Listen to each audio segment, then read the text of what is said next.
تھا کہ ائمہ علیہ السلام نے جو ہمیں دعائیں سکھائی ہیں، مناجات سکھائی ہیں، ان میں سے ایک چیز کو بہت زیادہ ہائی لائٹ کیا ہے جو آپ کو کہیں اور کسی مذہب یا مسلک میں نہیں ملے گا. وہ کیا؟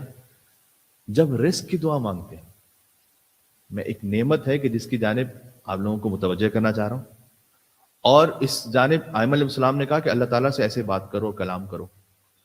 وہ ہے ایک اذان کے بعد کی دعا، اس میں بھی اشارہ ہے، اور نماز عشاء کے بعد کی دعا اس میں بھی اشارہ ہے. وہ کیا ہے؟ اذان کے بعد کی دعا، اللہم اجعل قلبی بارا وعیشی قارا وعملی سارا ورزقی دارا واولادی ابرارا. اللہم اجعل قلبی بارا، پروردگار میرے قلب کو نیک بنا دے.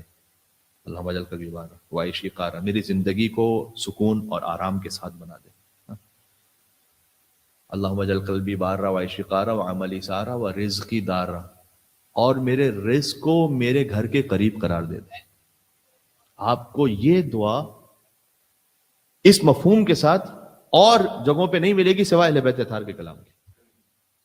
یہ جانتے تھے جب تصور نہیں تھا اتنی زمانے میں ٹریولنگ کا، یا اس طرح سے اس ٹریولنگ کا کہ جس میں رسک کے لیے انسان اتنی جگہوں پر.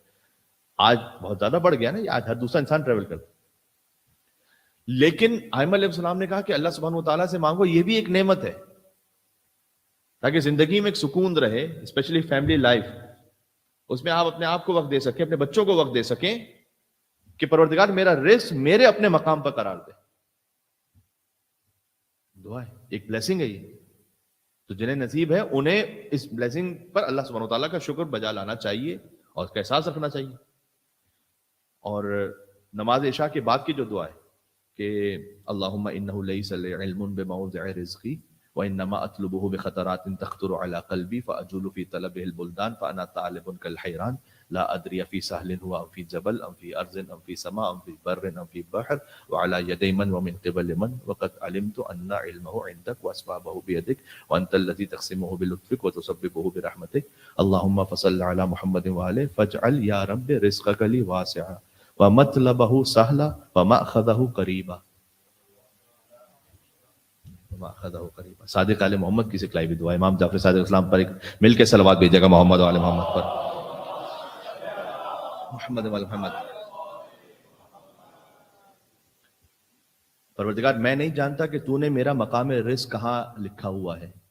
اللہم انہ لیس لی علم من موضع رزقی، مجھے نہیں معلوم کہ رزق تو نے کہاں رکھا ہوا ہے. انما اطلبہ بخطرات تخطر علی قلبی، اور جب میں اپنے اس رزق کو تلاش کر رہا ہوتا ہوں تو ذہن میں بہت سارے ڈاؤٹس ہوتے ہیں کہ پتہ نہیں شاید یہاں سے رزق اویلیبل ہوگا یا وہاں سے اویلیبل ہوگا. یہ ہے بالخصوص بزنس کرنے والے. اللہ تعالیٰ نے اسی لیے تجارت پر زیادہ اصرار بھی کیا ہے کہ اس میں توکل بہت بڑھ جاتا ہے. تو پروردگار میں نہیں جانتا، اور میرے ذہن میں بہت سارے ڈاؤٹس ہیں کہ کہاں سے تو نے یہ رزق لکھا ہے. افی سہل ہوا ام فی جبل، کیا تو نے وادیوں میں میرا رزق لکھا ہے یا پہاڑوں سے لکھا ہے. ام فی ارض ام فی سما، یا زمین میں لکھا ہے یا آسمانوں میں لکھا ہے. ام فی بر ام فی بحر، یا تو نے سمندروں میں میرا رزق لکھا ہے یا خشکی میں لکھا ہے. وعلی یدی من ومن قبل من، کس کے ہاتھ سے لکھا ہے، کس ذریعے سے لکھا ہے مجھے نہیں معلوم. ہاں وقد علمت ان علمہ عندک، لیکن میں اتنا جانتا ہوں کہ تو یہ جانتا ہے کہ تو نے کس کے ذریعے سے رزق لکھا ہے، کہاں سے رزق لکھا ہے، سمندر میں ہے، خشکی میں ہے، پہاڑوں میں ہے، وادیوں میں، کہاں. یہ میں جانتا ہوں کہ تو جانتا ہے. وہ اسبابہ بیدک، ایک دفعہ ایک چیز آپ جانتے ہیں لیکن آپ اس کے بارے میں کچھ کر نہیں پاتے. ہم مجبور ہوتے ہیں نا بہت چیزوں کے لیے، لیکن اسبابہ بیدک، تو جانتا بھی ہے، تیرے ہاتھ میں وہ اسباب بھی ہیں. اللہم فصل علی محمد وآلہ، تو پس پروردگار تو محمد اور آل محمد پر درود نازل فرما.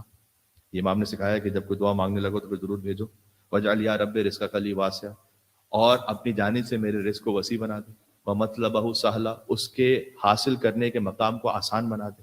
ومأخذہ قریبا، اس جگہ کو قریب بنا دے. ولا تعننی بطلب ما لم تقدر لی فیہ رزقا. یہ بہت امپورٹنٹ ہے. ہمارے کتنے ینگسٹرز ایسے ہیں جو کہتے ہیں، بالکل اسٹوڈنٹس جو آتے ہیں کہ ہمارے صاحب ایک فیلڈ میں ہم نے پڑھا، ماسٹرز کیا، پتہ چلا کہ اب اس کے بعد وہاں سے پوائنٹس ختم ہو گئے یا وہ سسٹم ختم ہو گیا. اب وہ جو پڑھائی کی تھی اب آگے جا کر وہ اتنی بینیفیشل نہیں ہے، فرض کیجئے کہ آگے پروسیس کے لیے. تو صاحب ہم اسٹک ہو گئے, اب ہمیں دوسرا کورس کرنا پڑے گا. بعض لوگ ہوتے ہیں کہ جو ایک ڈگری حاصل کرتے ہیں لیکن پتہ چلتا ہے کہ اس کی اتنی ڈیمانڈ نہیں رہی. آج کل آرٹیفیشیل انٹیلیجنس میں تو بہت یہ بحث ہے, تو اس لیے لوگ یہ کہہ رہے ہیں کہ آگے جا کے کون سی جاب بچے گی, کون سی نہیں بچے گی.